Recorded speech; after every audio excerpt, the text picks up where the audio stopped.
Hi, it's Gina DePrima, and you're listening to Divorce with Heart. We merge heart wisdom and legal expertise to guide you along your divorce and co-parenting journey.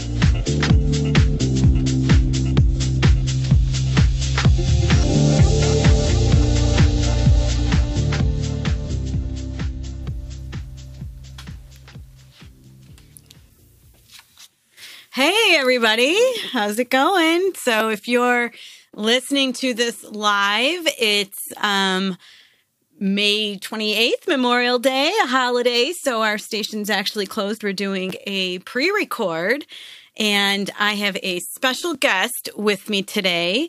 It is episode 8 on Divorce with Heart, and we are going to be talking all about conscious uncoupling. And as I said, I have a special guest. Her name is Paulina Young. She, like myself, is a certified conscious uncoupling coach. So we're going to bring her on in just a couple minutes and talk to her about her story and her growth and all about conscious uncoupling. So it's going to be a good show here today. And I wanted to mention that it's our station's birthday week. So our birthday is May 30th. And although I am not taking callers now because it's a pre-record, I will be taking callers next week, June 4th. And so if you call in the following week, you're going to get a special birthday gift. And that gift is going to be a savings on a conscious uncoupling coaching package with myself or with my guest, Paulina.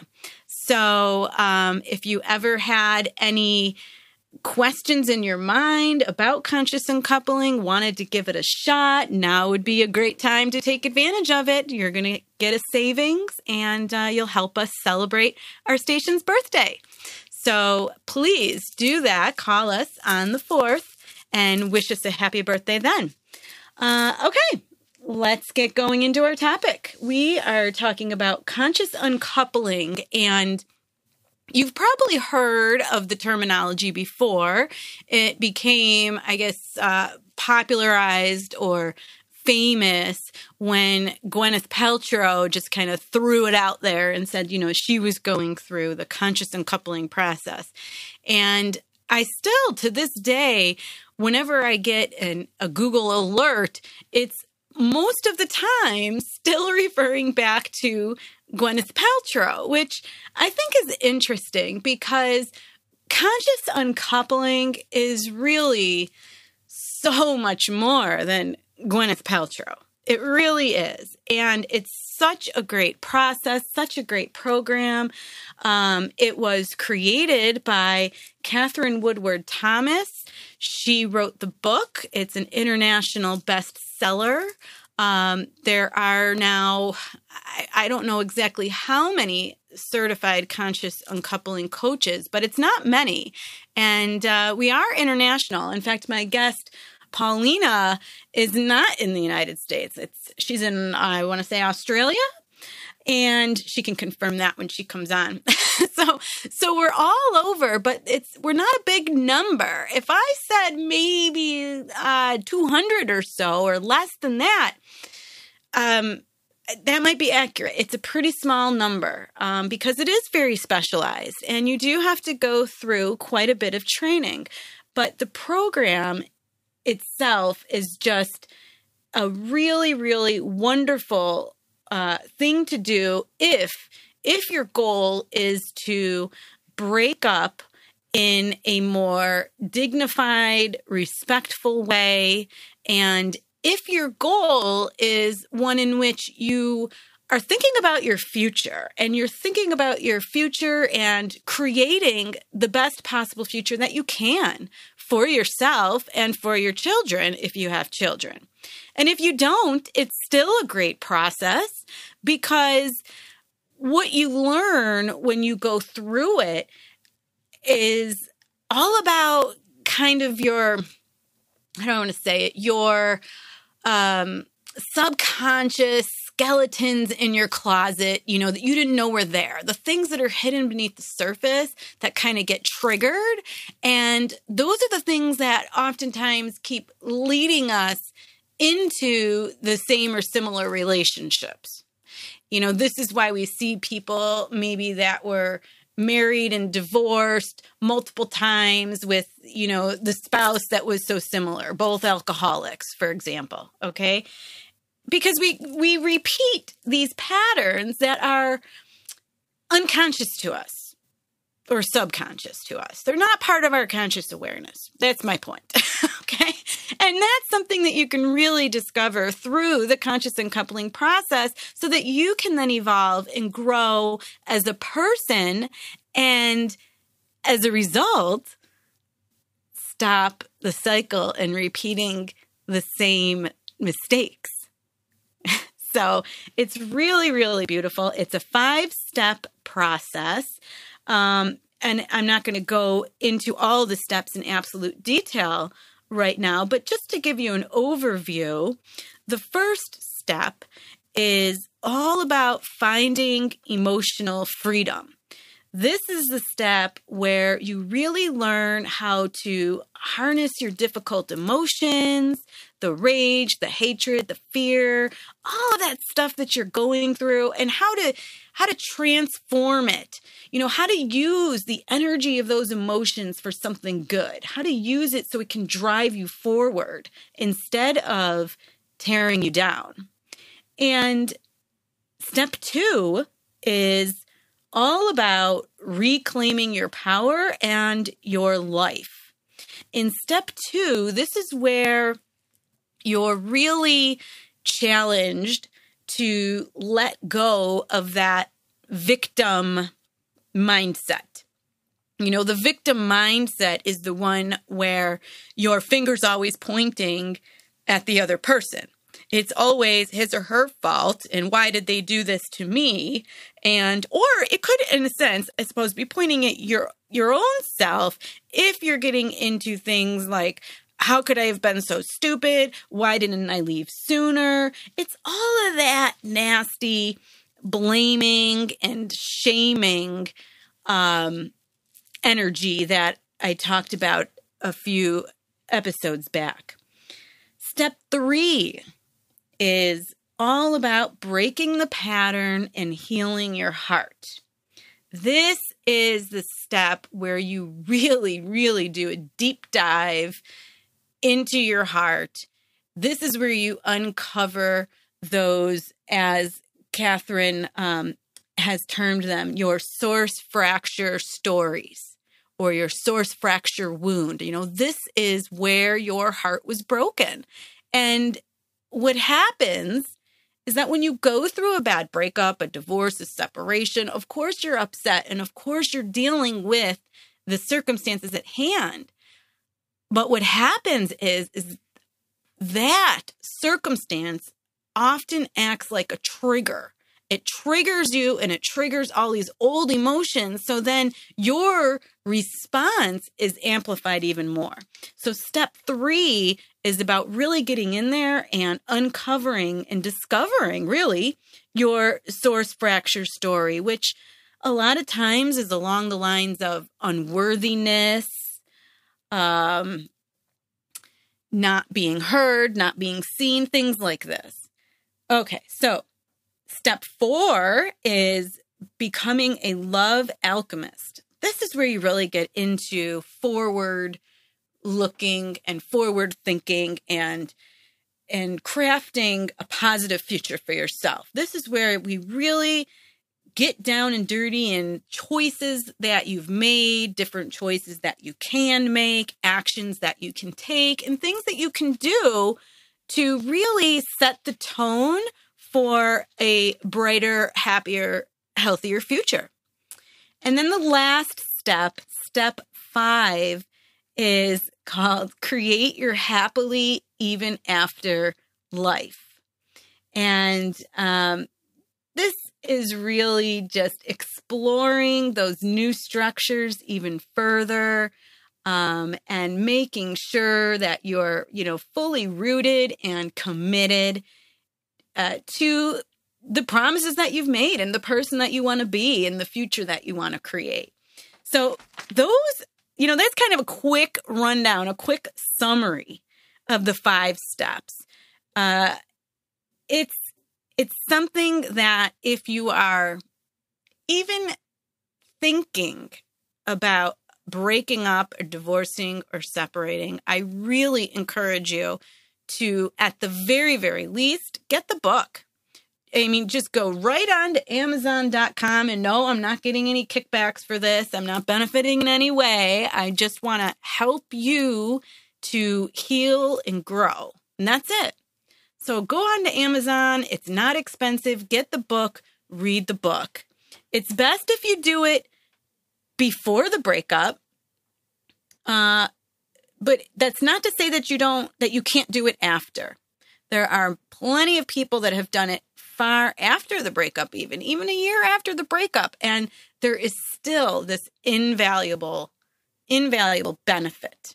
So let's bring on Paulina, because I know that Paulina not only is a certified conscious uncoupling coach, but she's here also to share her own personal experience with the conscious uncoupling process, which is just absolutely amazing. Paulina was married for 17 years, and there's a reference in the book to when a marriage breaks up, there's a head-on collision or a hit and run. There's these different analogies that are made. And Paulina can tell us more about this, but I believe that, after the 17-year marriage, she didn't see it coming.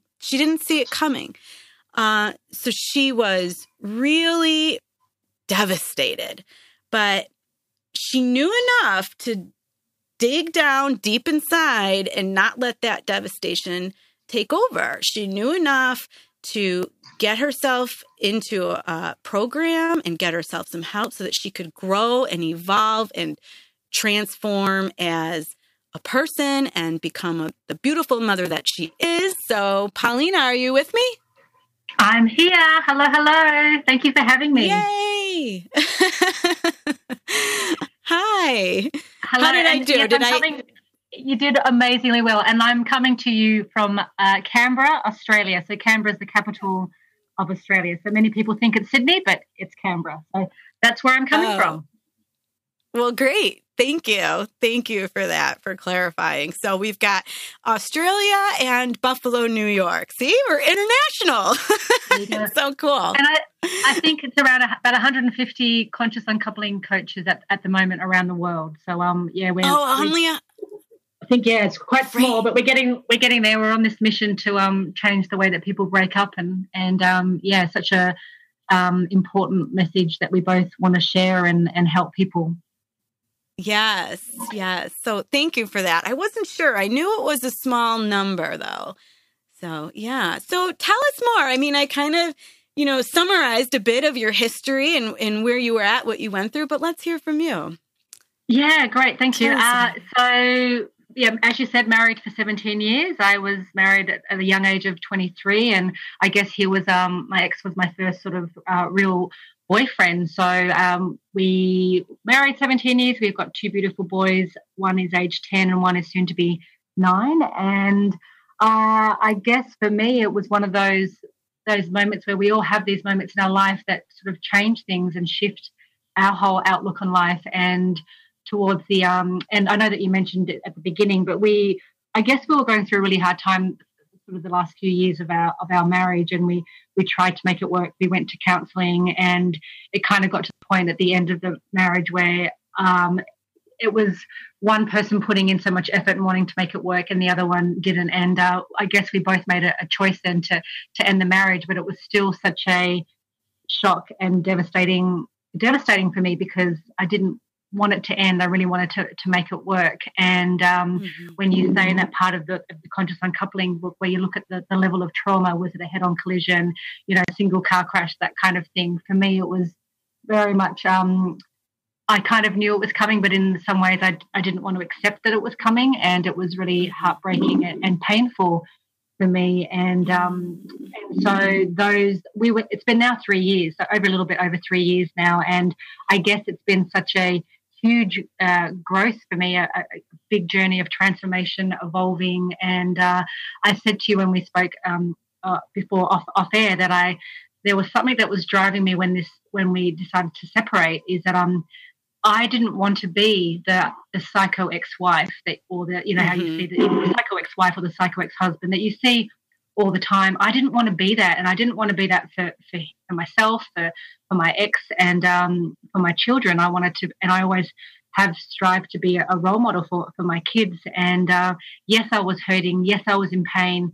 Yes, it brought up all this wounded stuff, as you talked about in the conscious uncoupling coaching. And my stuff that came up, which I had no idea about, was I'm not good enough. I'm not worthy. Feelings of rejection, which was always there, but I didn't know it was there consciously. And then to work through the conscious uncoupling coaching and work through what my source fracture story, it made so much sense when I realized, wow, the I am story is I'm not good enough because he left. Yeah. He left, and so that's kind of where I'm at, and I dive deep into personal growth. That not just the conscious uncoupling coaching. I've doing a lot of work, inner work, which has been just. They say when you do the inner work, your external world shifts. And I guess it wasn't until a year after the marriage ended is that I really realized I want to be able to help people who are going through this, because at the beginning, I felt so alone. I felt like no one could understand what I was going through. And there were days and weeks and months where I didn't want to leave my room. I was just in a dark place, and I felt so alone, when the reality is so many people are going through it all around the world. And that's kind of where I started going, okay, how can I help people and support people? And then I did the book and then also got to do the coaching. And now, as you said, I'm a certified conscious uncoupling coach. And for me, it's about changing the way that we do break up. There is a better way to break up. It doesn't have to be this blame or the victim and the villain. I could have easily fallen down that path of he did this to me, it was his fault, and make him the villain and me the victim, because sometimes that's the way society likes it to be, the good guy, bad guy kind of thing. And it doesn't have to be that way, and I personally think that why can't two people, and I think this is something that I've mentioned before when we spoke off air, is that I was really kidding myself, and I was really wanting to point the finger for a long time at him. But in the reality is, and in hindsight and reflection, when I look back, I knew that the marriage was over before it ended. I knew that there was issues, and I just didn't want to accept it. So I think a lot of people can be in that space of wanting to blame and point the finger when it's not beneficial or useful, Right. Oh, definitely. Definitely. I see that daily in my practice as a lawyer. And, this is something that we had not talked about previously, but I just want to ask you, when you found the conscious uncoupling and you started to have this greater awareness about doing things different, was that when you were going through your breakup and divorce, or was it after? Where was it for you in time? Great question. It was after the divorce. So I think I remember it must have been actually the same time when Gwyneth Paltrow was going through her divorce. And I remember madly Googling, conscious uncoupling and seeing this stuff. And at the time, the book wasn't actually out yet. But then I remember a few months later, the book was released, and I was probably, one of the first ones to grab it and work through it. And, it just changed everything for me. And there was so many aha moments, so many breakthroughs, and it's just such a gentle way, again, to look at separation. And I guess even before I read the book, I really made that conscious choice, so that awareness to not be the psycho ex-wife and to co-parent with him and to be amicable and respectful. And I want to be able to go to sporting events or school events and that he's there, and we do that to this day. And I feel so thankful and blessed that we have done that. But I didn't do it with him. And I guess I want to kind of make that clear, because sometimes people think when you're consciously uncoupling, you're doing it together. And I know that Gwyneth Paltrow and Chris Martin did, but them aside, it's a process that you do on your own. And as you know, and if you want to do it with a couple, then they have to go they usually go with two separate coaches. So my ex, thank you for mentioning. Yeah, no problems. But my ex isn't emotionally aware, or he wouldn't even know what conscious uncoupling means. So I guess that's something I want to point out too, is that I really did the process on my own, and it's amazing how just one person can make a difference. And even though he's not consciously aware or emotionally aware, he also had, I guess, wanted to make it as smooth of a transition as possible for all of us and for my children. So it can be done, and I guess for me there's been so many challenges, but I've always had that awareness that I want to be a role model. I want to make this as smooth and easy as possible, because adding all this hatred and resentment and blame and all that stuff, it's wasted energy. It's toxic, and it just eats away at you. And don't get me wrong, I had my moments, of course, because I'm human. Yeah. But again, and I wonder you said always, okay, but really at what point was it that you were able to, I guess, at least pull yourself out of that blame, shame, finger pointing and adopt that mantra of, I'm not going to be the crazy ex-wife? Was it early on while you were going through the divorce? Was it in the middle? When was that for you? It's kind of, it's probably from when it ended. And I remember something really clearly that my ex said to me when it happened, is that he said, I guess we kind of came to that. Sometimes people leave it to the last minute where it's at that point where they like want to kill each other or they hate each other. And I remember my ex saying to me, I don't want you to hate me. And so, but if we continued on, we would have gone down that path of being much more, like it would have been much more hostile and so much hatred. And so I guess we both made that choice that we didn't want it to continue on and get worse. But in regards to your question, it is still, 3 years on, I still get triggered. I still have challenges. And definitely, right? I have to always remind myself, what am I choosing now? What's effective? What's not effective? And I found, and I might be going off slightly topic, but I found that I had to be around supportive people who didn't add fuel to the fire. I think sometimes we have to be very aware and mindful of who we're sharing our information with, because you can get some people. I was going to ask you. I was going to. Friends and family. I was definitely going to go there with you. But I have one more question for you about the timing, because I think it's really interesting that, you've gone through it. You went through the divorce, and now, you've gone through the process. So you've had the opportunity to see it, from two different views, I guess, right? So having said that, when you got to the point of saying, I'm going to try to be different going forward, and that was at the end, right? Now, looking back and seeing how you went through the divorce process, because there's a lot of decisions that have to be made with respect to the kids, with respect to your property, with respect to your debt. Do you, I suppose, have any, maybe, I don't know if regrets is the right word, but do you see maybe how the impact of having that new awareness, how maybe that would have changed how you were going through the divorce, how you were responding to those challenges? Or, did not having that awareness maybe create extra conflict, arguments, legal fees, that kind of a thing? Do you have an opinion on that? I do. I think for me, definitely having the awareness and, going through this process, it made me show up in a different way.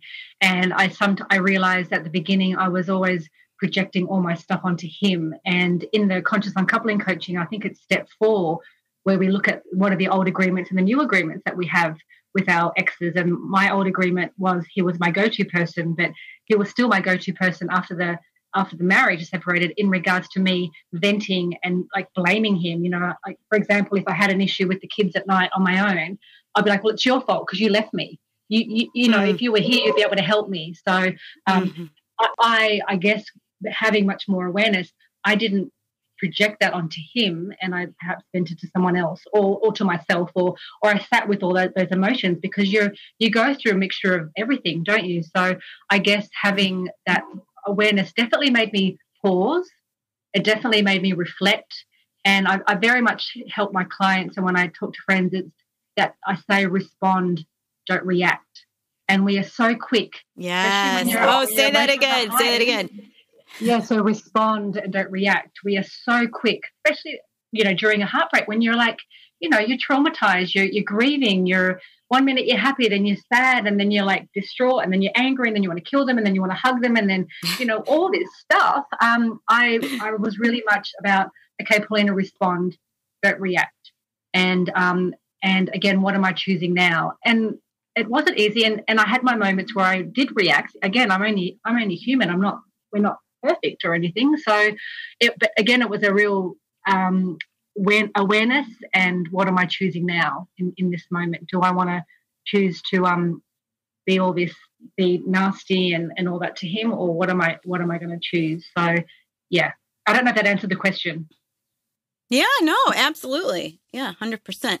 And going back to that whole idea of, you know, your friends, your family, your support network, you know, they mean well, right? They mean well. But this whole idea of divorcing differently, and a lot of the takeaways, I think, when you go through this conscious uncoupling process, or when you do increase your awareness, it's counterintuitive to what, you know, the popular idea is on how things are done, right? It's a new paradigm. So how did you face that? Because I'm sure you had some challenges there. I'm sure you've had people, you know, were in your corner saying, you know, Paulina, what the heck are you doing? You should be doing this or that, or, you know, how did you respond to that? Yeah, that's I love this question, and this is something that I strongly believe in. It's about really being mindful of who you're sharing your information with, and or not just sharing information with, who you're you know, in those moments of grief. I found that there was times that there were certain people that I could share things with, and they were really just encouraging and supporting and listening, and, you know, they wouldn't kind of, again, be this villain and the victim, or good guy, bad guy, and how dare he. And then I would find that there was certain people who would heighten everything and make everything so much worse, that I ended up feeling I was the one going through it, and then they left me feeling just drained, because they were saying, oh my gosh, how could he do that to you? What a you know, I know I can't swear, but what a, you know, idiot, or whatever, you know, like all these things. And then they would rattle me up, and they would like stir me up, and so I would leave. After I left them, I would feel really drained and like pumped, almost to the point where I wanted to like kill him, or be so angry with him, because that. And so I guess if there's someone listening to this going through it, just be very mindful of who you're sharing stuff to. And I have friends now that are going through, you know, separation, and I'm very much that impartial friend, that one that's just, I don't add fuel to the fire. I just kind of try to play the devil's advocate, and sort of, you know, try to kind of be that impartial friend and that sounding board, as opposed to, yeah, go get him, you know, what an idiot, he did it to you, he deserves, you know, X, Y, and Z. And again, it's not helpful, and it wasn't helpful at all. So and this is why I love the conscious uncoupling coaching, and my mission about what I'm doing with my business is to be that impartial friend, because sometimes we don't have that. We don't have that sounding board. We just have people, and they love you, and they mean well. They're coming from a place of love, but it's just sometimes not helpful or effective, you know.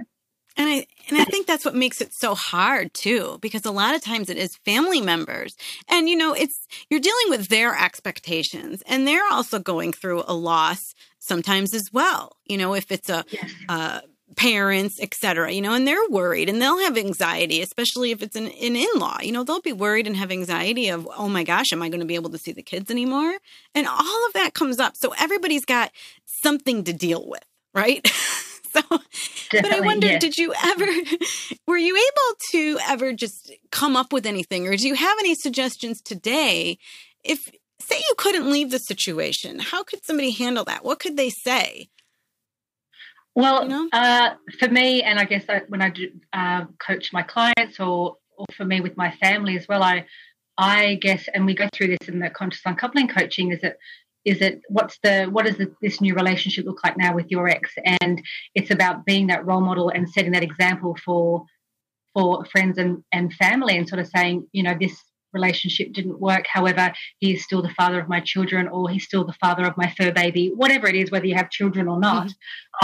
We loved each other once. We had some wonderful memories.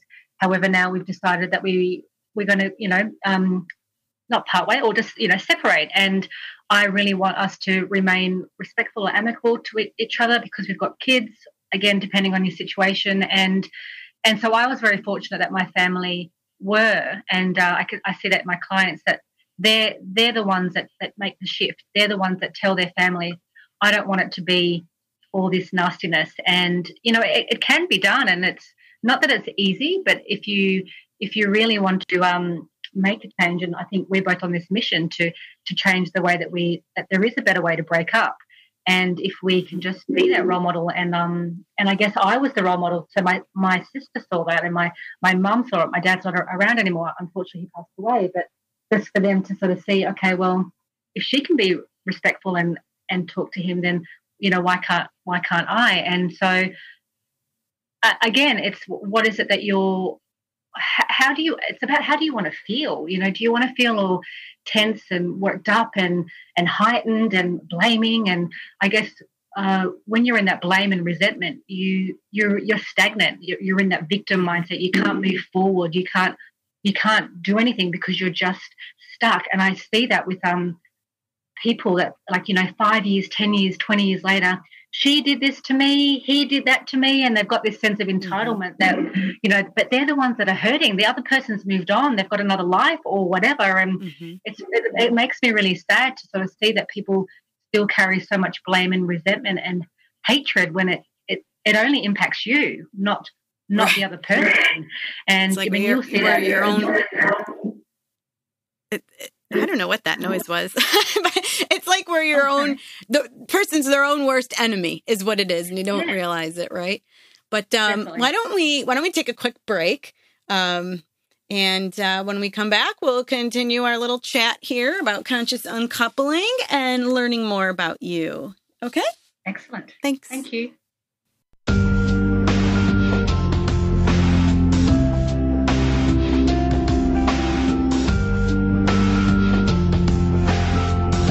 Hey there, it's Gina. If you like what you hear, did you know that you can get even deeper and closer to your heart's wisdom and receive personal one-on-one guidance by working with me virtually? If you're sick of drowning in frustration and overwhelm and ready to flow through your divorce and co-parenting challenges, then go to my website and book a call with me. That's deprima.com. DEPRIMA law.com. Or you can find me on Facebook at Deprima Law. Talk to you soon.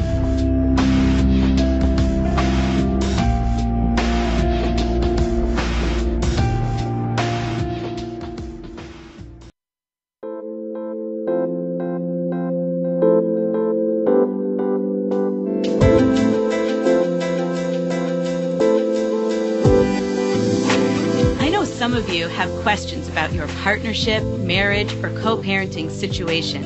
I'm here for you. Give me a call in today's live episode by dialing the U.S. number 1-760-456-7277. That's 1-760-456-7277. Talk to you soon.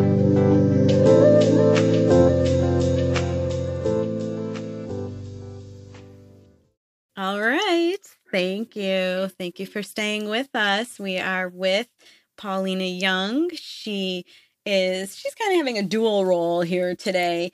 She's with us as a certified conscious uncoupling coach, and also really as one of our guests, the second guest, if you will, in our Spotlight series, because she too has gone through a breakup and has been dealing with these challenges of breaking up, of co-parenting. So we're hearing from her and how she's made some changes for herself and her family and how she's grown. So, Paulina, I wanted you to maybe talk about that a little bit, if you could. I know you had told me before that your husband actually he took up with another partner really shortly after your divorce, right? Yes, that's correct. So, and this was one of the big challenges for me. And so, about 6 months after, I think, our separation, he started seeing someone, and that was just a slap in the face. And as we talked about, or as you talked about, Gina, before in the Conscious Uncoupling, about the source fracture story, but also called the wounded self, or people call it different things. So much came up for me when I found out about that, and it was again, you go through this process thinking, I'm okay, and you're kind of going up this hill, and then it's almost like this: you get hit and you go down again. And I always call it one step forward, sometimes 3 back, and that was one of the huge things for me. That was extremely painful, devastating to. But what came up for me was, what's wrong with me? I'm not good enough. I'm not worthy. Again, all this source fracture story of the I am story. And usually when we find and you would see this too, Gina, when you do the coaching, is that when you're triggered or when you're hurt or angry at your ex for something that's happened, a lot of it has to do with internally with yourself, with the story that you're carrying. And that was a big challenge for me. And they just, maybe about 2 months ago, have moved in together, and she has 3 children. And so they're now, there's I'm just trying to do the math. I'm just thinking, I'm just going to brain 6 of them all in a house. Six kids, did you say? Yes. Oh, no, 5. Sorry, 5. So there's 7 of them now. My math is terrible. So 2 adults, my ex and it's okay, we're not mathematicians. I was thinking, what have I just said? And so that was a big challenge. The other challenge was actually meeting her. I met her at Christmas last year. So you had to. So you met her, and it sounds like it's one of those. It's a package deal, right, for him. So it's her, and then her kids, and now you're faced with this idea of your kids when they go over and spend time with dad. Now they're spending time with dad and her kids, right? Correct. Yeah, we do 1 week on, 1 week off. And so they spend a week with me and then a week with their dad. So, yes. And I guess the big challenge for me with that is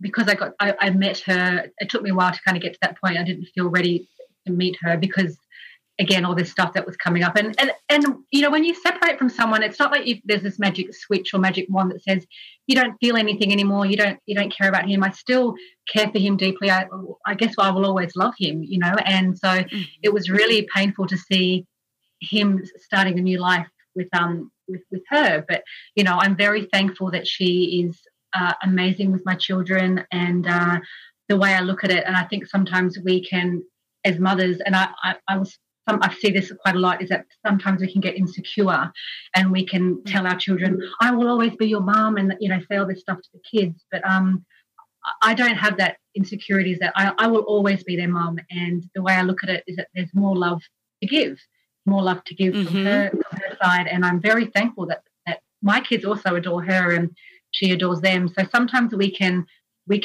as a mother have those insecurities or take things personally, but it's if we shifted the perspective and said, okay, there's more love to give, then I'm okay with that, or it feels better, then and I guess that was a huge challenge for me. And again, I have no control over how they are in the relationship with my children because I'm not there, and I have to have some element of trust that he has picked someone decent, and he has, but that's been a huge thing for me. But I always know that I will always be their mum, and and I think that's kind of one of the messages that I wanted to put out there, because we can have these insecurities. Yeah, thank you. And that's normal, I think, to feel that way. Even if you do go through the conscious uncoupling process, because again, I mean, this is something that you really have to apply and reapply and apply, right? Like every day you have to remind yourself that, right? Yeah, that your emotions are a choice. How you respond is a choice. If you react instead of respond, right? It's a choice. And it's so good to hear that you have this particular example too, because I know that some of our listeners are in this situation and feeling that level of insecurity and fear of, what if my children have more fun over there or like those kids better and they don't want to come and be with me. And all of that is normal, right? But at the end of the day, at least you're not worried about something terrible happening, right? And I hear you saying that too. Yeah, and I hear you saying that too. Yeah, and I think that's really good. Another big challenge for me that's just recently happened is because they've just moved in together maybe 2 months ago, my son didn't want to come, my eldest didn't want to come to my home. He wanted to stay there because it was an adventure, it was fun. Their friends became their step siblings, and he's at that age where, again, they want to be around their dad more. And there were times where I took it really personally, but I just realized that he's going through this transition himself, and it's a new change for him too, moving into this house. So that's been a real challenge. And you said, and you made a great point. It's every day I have to remind myself, what am I choosing now? And every time I get triggered, every time I get hurt, I have to remind myself, okay, what am I choosing now? Because again, I am a human and I do go through moments. I don't suppress them. I don't distract myself. I give myself time to feel what's coming up. And interesting enough, last week we were after soccer, I was at the coffee shop with a friend, and he came and got a coffee, and he ordered 2 coffees, and I got triggered. Because he had ordered a coffee for his partner, and it was like, and I wasn't expecting to feel triggered by that, but again, it was what was hurting was my story about I'm not good enough. And so my message to people listening is that it's a process. I'm not magically healed, but I just have much more greater awareness, and I choose a different path. I could have gone down that path of really making his life hell and difficult and blaming him and but why and for what benefit? And it would just hurt my children, it would just hurt him, it would hurt me. And so challenges come up all the time, and I'm sure if they have another child, which I don't know if they will, but that will be another challenge. And so I face them as they come on, and I have a little bit more tools in my belt, if that's the way that you want to word it, to help me get through it and to work through the pain that comes up when I'm feeling triggered. Oh, definitely. Yeah. And it's a process that you have to, work on and apply every day. And I wonder because, what I see a lot, when I'm helping people in my legal practice is if I'm giving them advice along the lines of being kind, being generative, trying to find some compassion. And much like what you said, the other side is really not consciously aware and, whatever, they're in their own little world. So the reality that a lot of people experience is where they're going to be kind and they're going to be showing up in a way that they'd want to show up. But then what they are, at least initially, receiving back from the other person doesn't mirror that, right? It's still sort of maybe the nasty, sort of angry, whatever that dynamic is. And, I try to explain that partially it's all about momentum, right? I mean, you're used to relating to each other in a certain way, so it's going to continue to keep on producing, this kind of a result. And now all of a sudden you're showing up different. It's not going to change in a second, right? But exactly. But sometimes people, I think that it's easy to lose faith and run out of steam. So I wonder if you had any experiences like that and how you handled it or what you could suggest. Well, I guess it's more about, if you've got someone let's just say you're the one that wants to do this in a smooth transition and be amicable and just try to make it, as peaceful as possible. And I get this sometimes with friends and clients. It's like, well, hold on a minute. Why do I have to do this? Why do I have to kind of be the nice one and the caring one? And when he or she's doing X, Y, Z, you know, and that happens quite a lot. And in some ways, and I don't know if this is the right word, because it's not saying that you're better, but in some ways you have to rise above it. And we can sometimes, and I don't know if this is going to, it's like, I'm not sure how I'm wording it well, but when you're going through these moments of intense emotions, we can sometimes act like children, and we can have, you know, tantrums, and we can, you know, and there's so many times where I wanted to have a tantrum and just, you know, like just go insane with him, just tell him how much I was hurting and all this sort of stuff. But in some ways it's about how can you fight with someone if you're not giving anything back? You can't go anywhere. So again, it's about responding and not reacting. So if you're getting someone saying, you know, all this stuff to you, and whether that's over the phone or over messaging or via email or again through lawyers, or I don't know, it's about really just don't react to it, because I see that a lot in my clients, you know, whether depending if they're, I don't know if you probably will have a show about narcissists and things. And again, I was very thankful that my exes, we do co-parent and we get on well, but depending on how the person is, it's about, you know, just taking that time before you send an email, taking out the emotion, or just if it's over the phone, or just sort of saying, you know, let's chat later on. We're both quite heightened. This isn't getting us anywhere. And again, it's awareness. It's looking at how you're showing up. And I guess, and this is part of the conscious uncoupling coaching, it's about what are you, how can you take back your power? And perhaps it's taking back your power because you didn't set boundaries, or you didn't speak the truth, and you want to show up differently in this new relationship. He used to tell me what to do, and so he thinks he can do that now. But now I'm choosing that I'm going to show up differently, and I'm going to set boundaries, or whatever that is. I think there is moments where you can just really pause and not react, because we're so quick to respond to emails and text messages and voice messages. And I guess to look at it from a place of sometimes, you know, what's going on with them, try to in some ways empathize with them. You know, they must be really hurting to say this stuff. And have you heard that saying, hurt people hurt people? And I guess I haven't heard that, actually, believe it or not. Yeah, but I like that one, because sometimes it's about putting yourself in their shoes. And I guess my ex was probably much more patient with me, because he realized I was hurting so much more, because he had grieved the loss of the marriage while he was in the marriage, and I then had to grieve the loss of the marriage afterwards. So he was kind of in some ways 10 steps ahead of me in the grieving process. Right. And, you know, grieving is a process, but suffering is optional. And I know that's something that Katherine Woodward Thomas taught us in our conscious uncoupling coaching. So, I don't know if I answered the question, and I tend to kind of ramble on. No, I think you did. No, I think you did. And, you know, and another thing, and when I asked, I was talking about just sort of the negative, I guess, language or things that are spoken. But another thing that happens, and this happens so frequently, and it has to do with the parenting schedule and the access schedule, and this whole idea of being flexible, you know, because life doesn't work according to this little perfect plan. Now, you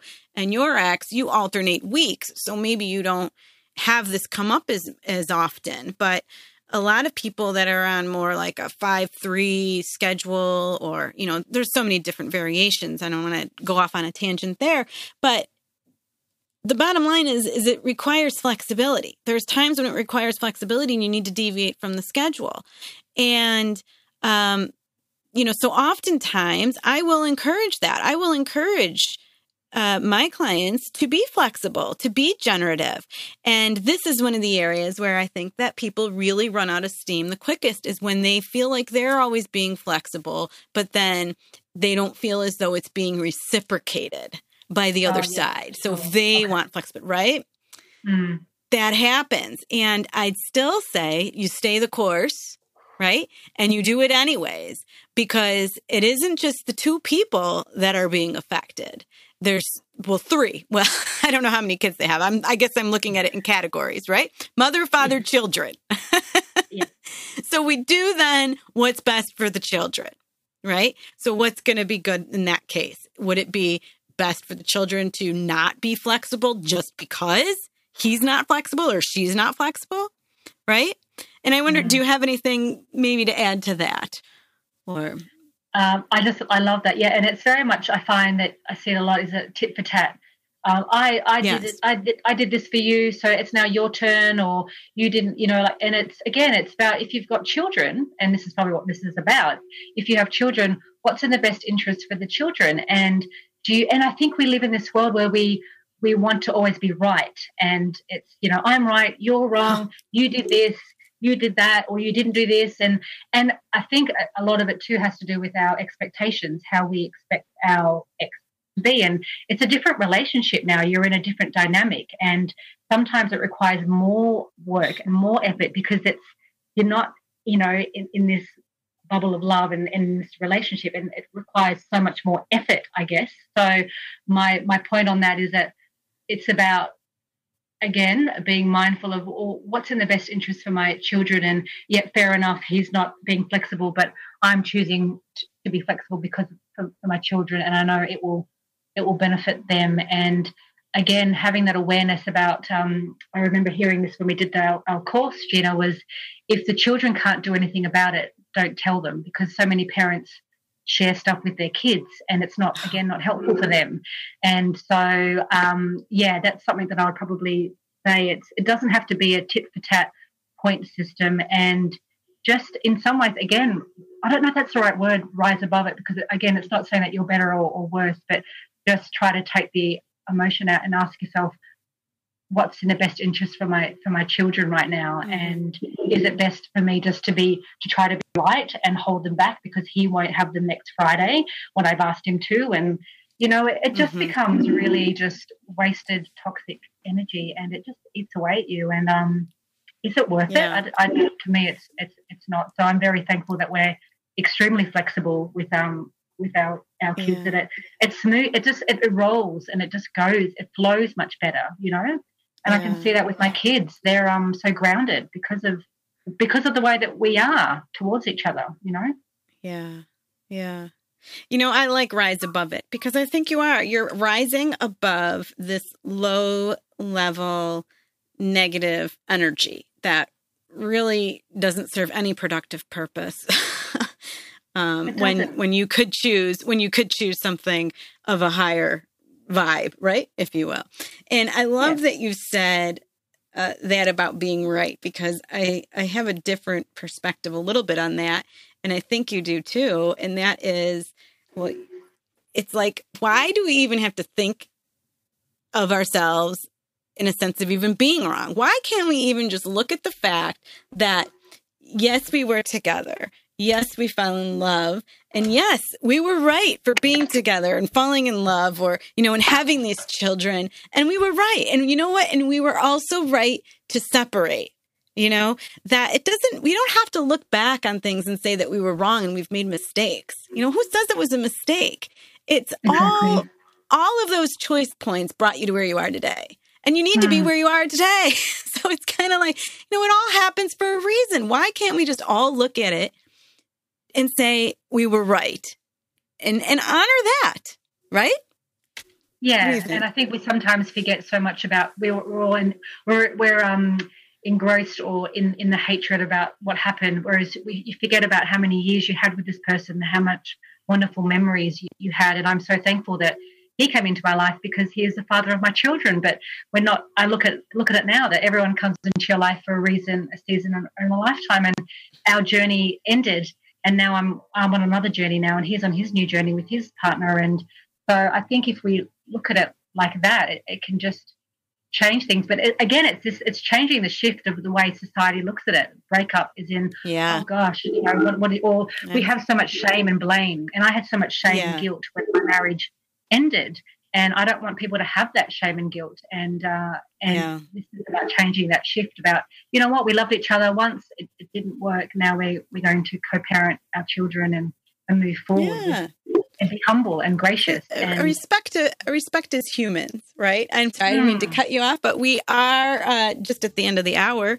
So again, this is Paulina Young, and please call on the June 4th, our next episode, so that we can continue to celebrate Birthday Week. I will be giving away a discount on Conscious Uncoupling, and Paulina will be doing that as well. And if you want to check out her website, it's healyourheart.com/AU, and she's also part of the Divorce with Heart Facebook group. Please talk to us there. Thank you so much for joining me today. Come back next week and be sure to visit my website at dpremalaw.com to book a call, or let's connect on Facebook at dpremalaw, where you can join my group for more support. Please remember that the information shared is for general and entertainment purposes only, and that by calling in or messaging me, we are not creating an attorney-client relationship, and my advice is not intended to be legal advice. For specific legal advice, please contact a lawyer in your jurisdiction. This show was brought to you by InflowRadio.com, the best curated talk radio network for personal development, wellness, spirituality, and conscious business.